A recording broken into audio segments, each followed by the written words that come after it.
Aloha, my name is Jeremy Starkey. This is my presentation on the 3 solutions to global plastic crisis. I was really stoked when Mr. Soares announced this week's assignment. I feel like the global plastic crisis never gets enough attention, especially considering how large the problem is and how it impacts every aspect of our lives. A recent study even found traces of plastic in unborn babies. And the Great Pacific Garbage Patch can be seen from space. This is a global problem of mass proportions. The next time you go to the grocery store, try not to buy any items that are packaged in single-use plastic. I bet your cart's going to be pretty empty.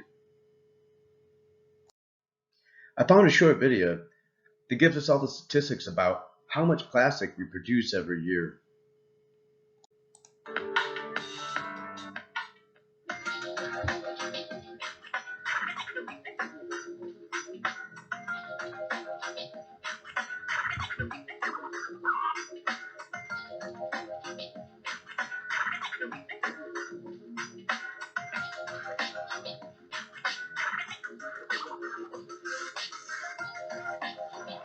Plastic is wonderful because it's durable, and plastic is terrible because it is durable.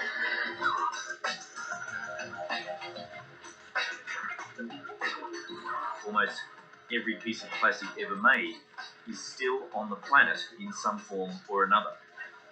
Plastic production globally this year is expected to be more than 300 million tonnes, half of which we'll use just once and then throw away. By 2050, when the population explodes to almost 10 billion people, it's expected that plastic production will triple. The problem with that is that today only a fraction of the plastic that we produce is recycled. The rest ends up in our environment, and it's coating our land and our oceans like a disease. Well, it's pretty obvious that without serious changes, the global plastic crisis is going to snowball into a problem that we might not be able to fix. It's crazy to think how much plastic is in our environment. Whether it's in a landfill, the bottom of the ocean, or right here on our Big Island beaches. Yet we keep producing more of it every day. That's why my #1 proposal to solving the global plastic crisis is to stop all production of any new plastic. Even if we have to make new plastic production illegal throughout the entire world, then so be it. It's completely obvious we already have too much plastic right now. Why keep producing plastic? If we stop the flow of new plastic into these plants, the industry will be forced to start picking up all the plastic in our environment. The logical first choice of cleanup would be the world's oceans. The problem here is not only massive, but time critical, due to the way plastic breaks down in the marine environment. This video clip that I've got gives a lot of great info about the plastic problem of our oceans. Let's check it out. Our oceans sustain life. An abundant ocean can feed 1 billion people a healthy meal every day forever. But now they are being killed by throwaway plastics. The equivalent of 1 garbage truck of plastic is dumped in the sea every minute. 17.6 billion pounds every year. Plastic is everywhere in our ocean, floating on the surface, mixing in the salt water, and sitting on the ocean bottom, miles and miles deep. And once in the ocean, it never goes away. Over hundreds of years, it breaks down into small pieces. But those pieces, even the tiny ones called microplastics, are still plastic. Sea turtles are choking on it. Scientists say that over 60% of whale and dolphin species are affected by it. Zooplankton, the base of the ocean food chain, eat it. And so do we. It's in the water we drink. It's in our food. Microplastics have been found in our salt, our honey, and our beer. And sometimes even in the air we breathe. Companies are choosing to make something that will be used just once, from a material that lasts forever. If you don't like what throwaway plastics are already doing to our world, brace yourself. We face a tsunami of throwaway plastic in our and the ocean's future. 4 times more plastic will be produced between now and the middle of the century than has been produced in all of history. 4 times more. The ocean is so vast, it can support us, but only if it's a healthy environment. So it's got to be the first choice for a mass cleanup. Ironically, it's such a big mess. The size and proportion of this trash pile is about 600,000 square miles, and that was back in 2019. Luckily, a young Dutch inventor came up with a solution to the problem of massive cleanup of our oceans. I'm going to let him explain how this works in this short video clip.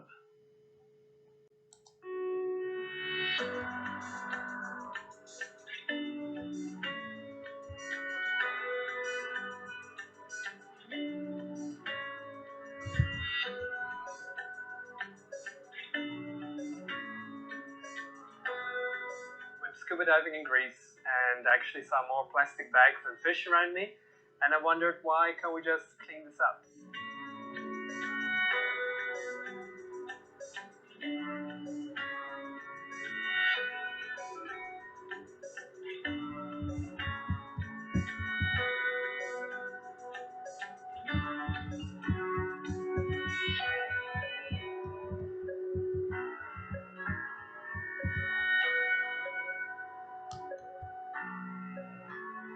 Plastic is dispersed on millions of square kilometers, right? So that's basically sparked the whole design concept of saying that let's try to reproduce an artificial coastline so we can aggregate plastic that is floating on the ocean surface, and then it's easier later to basically go and pick it up with a boat.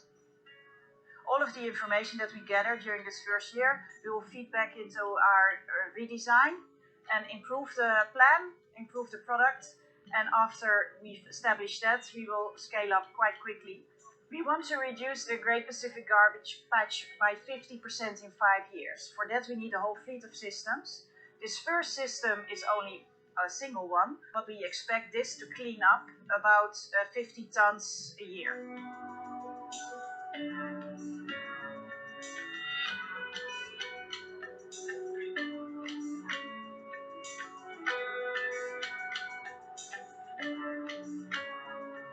To really rid the oceans of plastic, we're going to need a fleet of 60 systems. Each one of them is going to cost around 5 million euros.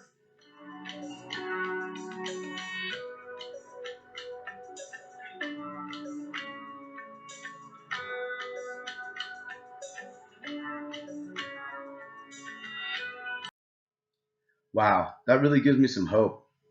There are solutions for this overwhelming problem, and they're already being put to use.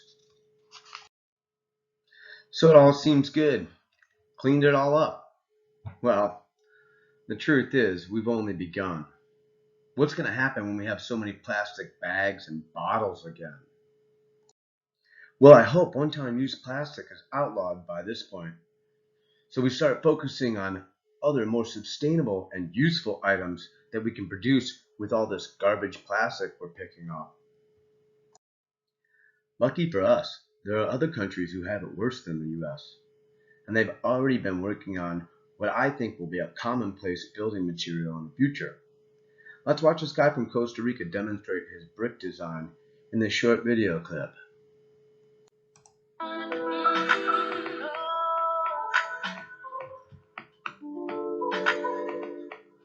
La idea es que hay que ser capaz de armar la casa solo sin conocimiento en construcción.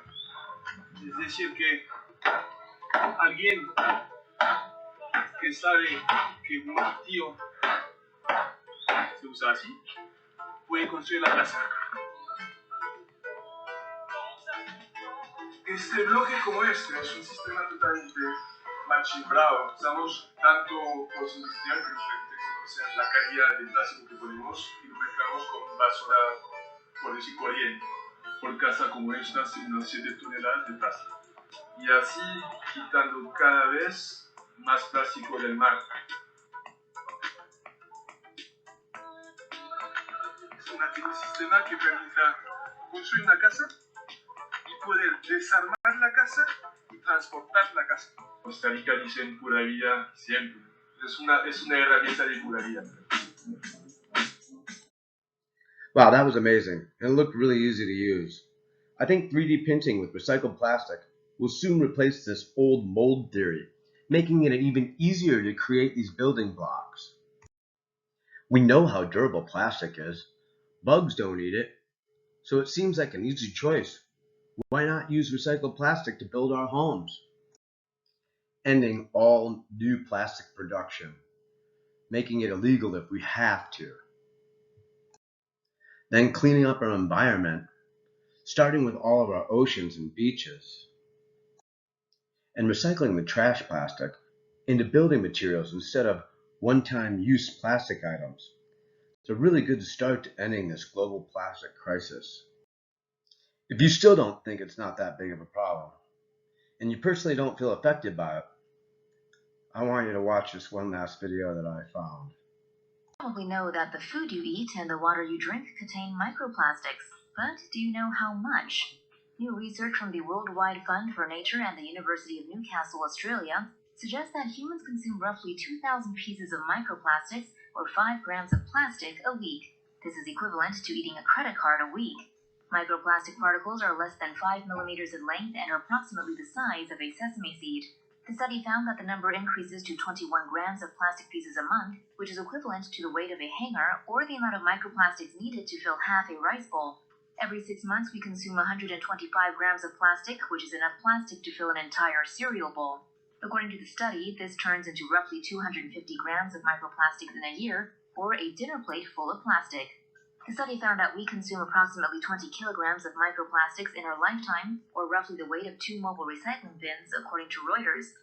The study notes that the largest source of plastic ingestion around the world is through water consumption, either groundwater, surface water, tap water, or bottled water. The study also estimates that a small number of microplastics may enter the body through inhalation. Researchers mentioned that the long-term effect of microplastics on our health is unclear, and that additional studies are still needed to understand the effect of plastic on human health. I'm definitely not waiting for them to do more studies. I can tell this is not a good thing. I'm going to start picking up all the plastic I see, whether it's in a parking lot or at the beach, and I hope you do the same.